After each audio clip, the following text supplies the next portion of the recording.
Yeah, YouTube, what up? Welcome to another edition of Wrestling with Watts, and I'm Watts.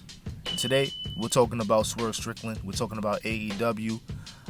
Real spill, though, I wish I was talking about the fact that Swerve Strickland won the AEW World Championship and ended this whole Jon Moxley Death Riders thing, because that's probably one of the most unorganized factions I've ever probably experienced.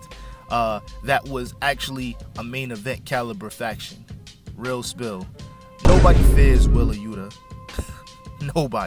Nobody looks at that guy and be like, yo, he's rugged. It doesn't matter what he does. He's just a child. He's a 30 something year old man, but he's still a child to me, at the very least. And I wish that we was talking about the fact that Swerve Strickland won the title and ended this entire thing, because the only one that looks like they know what they're doing in that faction is Claudio Castagnoli, and he looks lost sometimes too. But no, I'm talking about Swerve Strickland, and I'm gonna start with love. Swerve Strickland probably has one of the greatest wrestling minds that I've seen in regard to how he tells a story in matches, how he tells a story on his promos, how he tells a story in backstage segments, his chemistry with Prince Nana, his chemistry with anybody he's working with. Second to none for sure. And I'm glad that he's one of the first, or the first, black AEW world champions ever, pretty much in the history. And I'm glad that he fought for his right to be a main eventer. But Swerve Strickland, the person, is corny.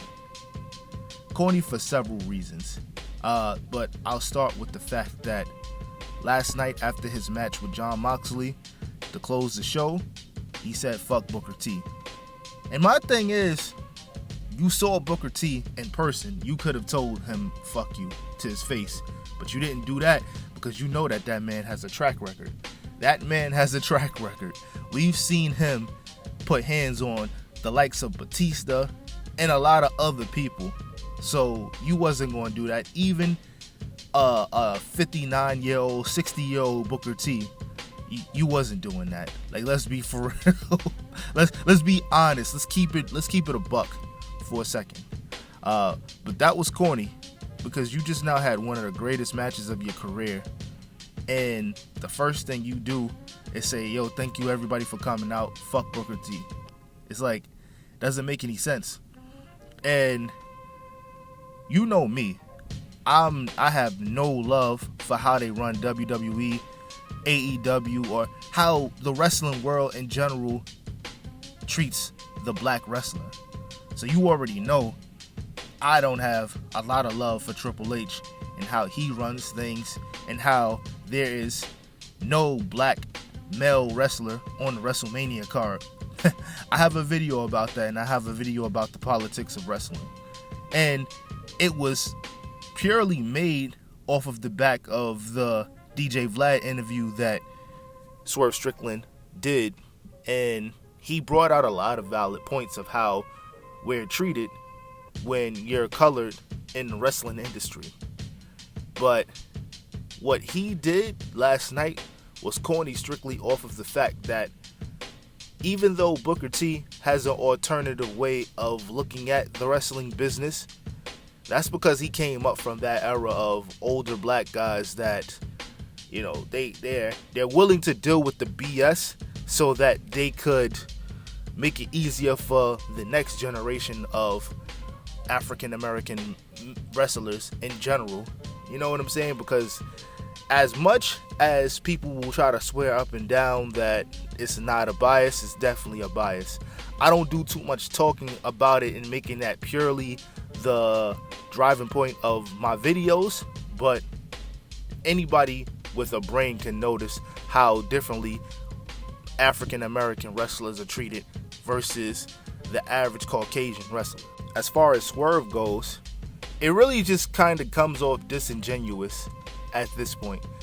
It comes off disingenuous because for a short period, for a while, we didn't hear you say anything about being a black wrestler, being anything of that nature, or standing up for anything. But as soon as it made sense for you to ride that wave and get the internet behind you as the first black AEW world champion, that's when you started riding the coattails of, oh, yo, I want to be the first black wrestler to do this.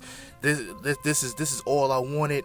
This is what I do it for, because I want to pave the way for others and all of that. Your mind wasn't on this when you was in the E, or even after you was in the E. You saw an opportunity and you jumped on the wave. You're an opportunist. And truth be told, it would be hard for me to really even think that you care about anything pertaining to the black wrestler. You know what I'm saying? And it's fine, but we don't have to fib and we don't have to fake it, because there's a lot of people that do swear up and down and live and die by this. You know what I'm saying? And yeah, Swerve the person is just, I don't know. This goes back to what I would say before. I wish that we can separate the person from the art. You know what I'm saying? Because at the end of the day, there's no reason why we should know that Swerve Strickland said fuck Booker T. There's no reason why we should be watching Vlad interviews of him snitching on himself and snitching on other superstars and stuff like that, and putting people in a weird position where they gotta explain things. That's not what the game is for. Like, what part of the game is that exactly? You know what I'm saying? It's not something that anybody should really be focused on. We should be focused on the art of wrestling. You know what I'm saying? And that's why I have a love-hate relationship with social media, because real spill, I don't want to know what my favorites are doing. I don't want to know whether or not my favorite is left wing, right wing, or what have you, or something like that, because that takes away everything. That makes everything baseless and tasteless. You know what I'm saying? I'm not saying follow anybody blindly, but real spill, if we knew what the ball players in the 80s was doing and internet was out, like, or prolific at that time, we would look at a lot of our GOATs differently. You know what I'm saying? And that's kind of what ruined this entire wrestling thing too, partially, with the dirt sheets telling us when somebody's coming back, when it's supposed to be a surprise return, and all of that. All I'm saying is that everything is going to be documented and everything is going to be used against you. You know what I'm saying? This is not how you teach younger superstars how to be great. You're not only dissing your GOATs, because there would be no Swerve without Booker T. And that's the God honest truth. And a lot of these guys, they don't have respect for the old. And real spill, a lot of the old heads don't really give us much to respect. But the ones who do, we need to respect them at all costs. And it's really getting nasty. I'm not even going to lie.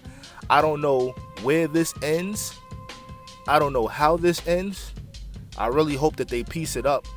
But this is not wrestling, bro. This is starting to feel like a soap opera, and I don't like it. Swerve, get your shit together, man. But yo, I'm out. Peace.